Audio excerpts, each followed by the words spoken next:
ដោយសារហ្វាន់ឆាងយូងរបួសធ្វើឲ្យស៊ីចឹងគ្រប់គ្រងខ្លួនឯងលែងបានពេលនេះគេបានបញ្ចេញមុខមាត់ពិតជាមេតបអ៊ូអានយំរីករស់ហើយប៉ុន្តែគេក៏បានដឹងខ្លួនវិញទាំងស្រុងដោយសារការខាត់របស់ហ្វាន់ឆាងយូដែរ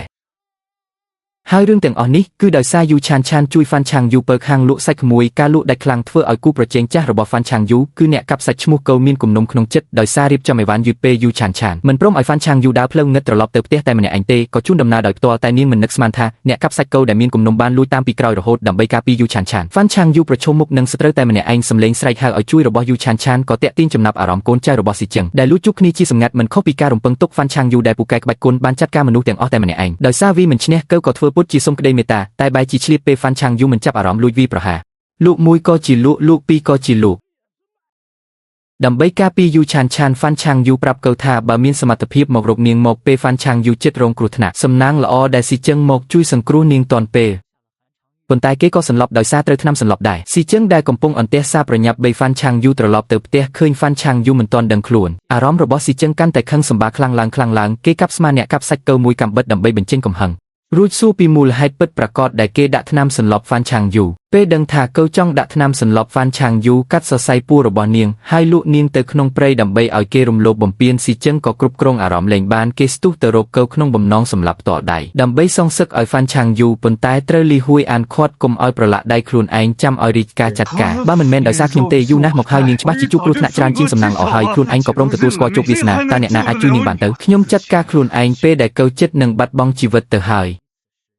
ហ្វាន់ឆាងយូដែលទើបតែដឹងខ្លួនក៏ទាញស៊ីចឹងដែលកំពុងខឹងសម្បាមកវិញតាន់ពេលមិនដឹងទេពេលលើស៊ីចឹងសន្យាថាមិនសម្លាប់មនុស្សទេហ្វាន់ឆាងយូទើបអាចដេកលក់ដោយស្ងប់ចិត្តក្រោយពីថ្នាំសន្លប់អស់ប្រសិទ្ធភាពស៊ីចឹងក៏ពិនិត្យមើលម្ដងទៀតថាហ្វាន់ឆាងយូមានអាការៈអ្វីទៀតដែរឬទេដោយសារខ្ញុំសម្លាប់មនុស្សត្រូវចូលគុកខ្ញុំកំពុងតែរត់គេចការយកចិត្តទុកដាក់របស់ហ្វាន់ឆាងយូធ្វើឲ្យស៊ីចឹងអត់មិនបាននឹងអោបនាងគេថែមទាំងលួចសម្រក់ទឹកភ្នែកគេផងគេសន្យាជាមួយហ្វាន់ឆាងយូថាគេនឹងមិនឲ្យមានរឿងអ្វីកើតឡើងទេចំណែកយូឆានឆានដោយសារខ្លាចមនុស្សនោះមកតាមរកក៏បានពង្រឹងការការពារសុវត្ថិភាពដល់ភោជនីយដ្ឋានយ៉ាងតឹងរ៉ឹងថែមទាំងចុះទៅបន្ទប់សម្ងាត់ដោយផ្ទាល់ដើម្បីបានជួបកូនប្រុសមិនខ្វល់អ្វីទាំងអស់ទើបនាងអាចស្ងប់ចិត្តបានប្រឈមមុខនឹងកូនតូចដ៏គួរឲ្យស្រឡាញ់យូឆានឆានទើបមានអារម្មណ៍ស្ងប់ចិត្តឡើងវិញដើម្បីកុំឲ្យហ្វាន់ឆាងយូភ័យខ្លាចរហូតមានស្រមោលអាក្រក់ក្នុងចិត្តយូឆានឆានបានធ្វើទឹកម្រេចយ៉ាងពិសេសសម្រាប់ហ្វាន់ឆាងយូការពារខ្លួនឲ្យតែប្រុសចូលភ្នែកវានឹងក្រហមហើមឈឺចាប់រយៈពេល3ថ្ងៃប៉ុន្តែពេលនេះនាងនៅតែមានស្រមោលអាក្រក់ចំពោះស៊ីចឹងដែលផ្ទុះកំហឹងធម្មតាគេមិនមែនបែបនេះទេគេគ្រាន់តែមិនអាចឃើញមានអ្នកណាធ្វើបាបខ្ញុំបានប៉ុណ្ណោះដឹងហើ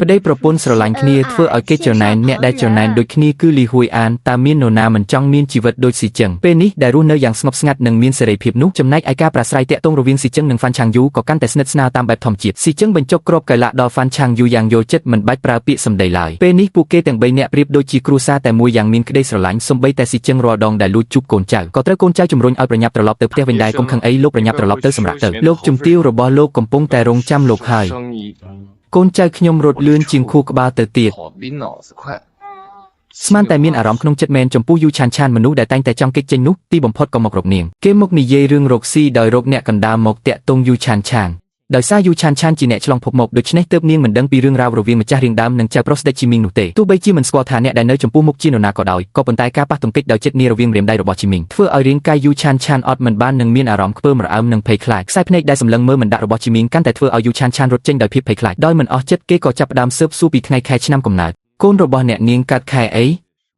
កើតខែ8ឈ្មោះប៉ៅអប្តីអ្នកនាងប្រហែលជានៅពេញចិត្តណាស់មើលទៅប្រហែលជាមិនមែនជាមនុស្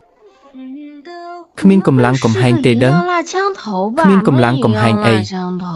យានចឹងពិតជាមានកម្លាំងពេញខ្លួនតែម្ដងពិសេសមែនពូកែម្លេះខ្ញុំទៅរកអ្នកមកវិយាយខាងឥឡូវហើយគាត់ថាពួកឯងមិនទាន់រួមរកជាមួយគ្នាទេឯងកំពុងនិយាយពីរឿងរួមរកមែនទ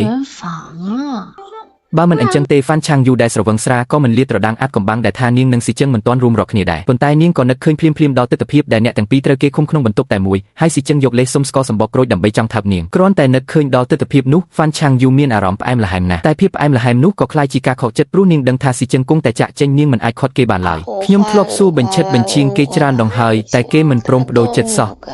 ប្តីរបស់ឯងមើលទៅមិនមែនជាមនុស្សសាមញ្ញទេយូឆានឆាន